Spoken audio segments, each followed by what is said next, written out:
Good morning students. बच्चों, आज हम पढ़ेंगे विषय हिंदी। आज की कक्षा में हम पार्ट 5, कल की कक्षा में हमने पार्ट 5 को पृष्ठ संख्या 35 तक पूरा किया था। तो आज बच्चों हम पृष्ठ संख्या 36 से स्टार्ट करेंगे। ओके, आप सभी पृष्ठ संख्या 36 पर आएंगे। चलिए हम शुरू करते हैं। ये हमारा पाठ का नाम था बच्चों चापलूस मंत्री। तो देखो, चापलूस मंत्री के बारे में आपने पढ़ा था कि चापलूस जो व्यक्ति होता है वो किस प्रकार का होता है। वो हितैषी होता है और क्या कहते हैं, वो दूसरों की हाँ में हाँ मिलाने वाला था और झूठी प्रशंसा करने वाला होता है। ओके स्टूडेंट्स, तो देखिए मंत्री ने उछलकर, उससे आगे हम पढ़ेंगे कि जो राजा था वो कुछ भी बोल रहा था, चाहे वो किसी भी प्रकार की बातें कर रहा था। जो चापलूस मंत्री था वो उसमें हाँ में हाँ मिला रहा था। उन्हें गंगा स्नान के लिए जाना था, तो वो सवारी के प्रबंध के लिए वो अलग अलग जानवरों का प्रस्ताव रख रहे थे। तो जो चापलूस मंत्री था वो सभी में हाँ मिलाए जा रहे थे। तो हम यहाँ से करेंगे अब शुरू। मंत्री ने उछलकर कहा, ऊंट बिल्कुल ठीक रहेगा। जब राजा ने बोला कि हम ऊंट ले लेते हैं गंगा स्नान जाने के लिए, तो जब मंत्री ने इस बात पर बोला ऊंट बिल्कुल ठीक रहेगा महाराज, इससे उत्तम सवारी तो कोई है ही नहीं। अपनी लंबी लंबी टांगे से एक दिन में इतनी दूरी तय कर लेता है जिसे चलने में दूसरों को कई कई दिन लग जाते हैं। ऊंट से बढ़कर कोई सवारी नहीं। राजा ने ऊंट के बोलने पर उसने ये उत्तर दिया, राजा मंत्री ने, जो चापलूस मंत्री था। फिर राजा ने कहा, सूट तो ठीक है लेकिन लंबा सफर है, ऊंट पर बैठे बैठे जो हमारी कुंवर निकल आए, कमर तो टूट ही जाएगी। मंत्री ने तुरंत बात बदली, आपका कहना बिल्कुल ठीक है, छोड़िए ऊंट को, ऊंट भी कोई सवारी है और देखने में कितना भद्दा। अब देखो, जो मंत्री है चापलूस मंत्री, उसने अपनी बात बिल्कुल बदल दी। पहले वो ऊंट के लिए बिल्कुल हाँ भर रहा था। मंत्री ने तुरंत बात बदली।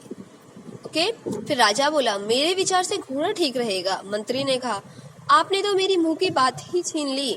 घोड़ा बहुत शानदार सवारी है, चाहे मैदान हो या पहाड़, घोड़ा सब जगह चला जाएगा। घोड़ा वीरों की सवारी है। राजा ने कहा, यह बात तो ठीक है लेकिन घोड़े पर घंटों बैठने से कमर अकड़ जाएगी, 1-2 घंटे की बात तो है नहीं। मंत्री बोला, यह बात भी ठीक है महाराज, फिर घोड़े पर ना तो धूप से बचाव होता है ना बारिश से, यह भी पता नहीं कि कब खाई खंदक में पटक दे, है ना। तो खाई खंदक क्या होता है बच्चे, गड्ढे, कि कब वो गड्ढों में पटक दे।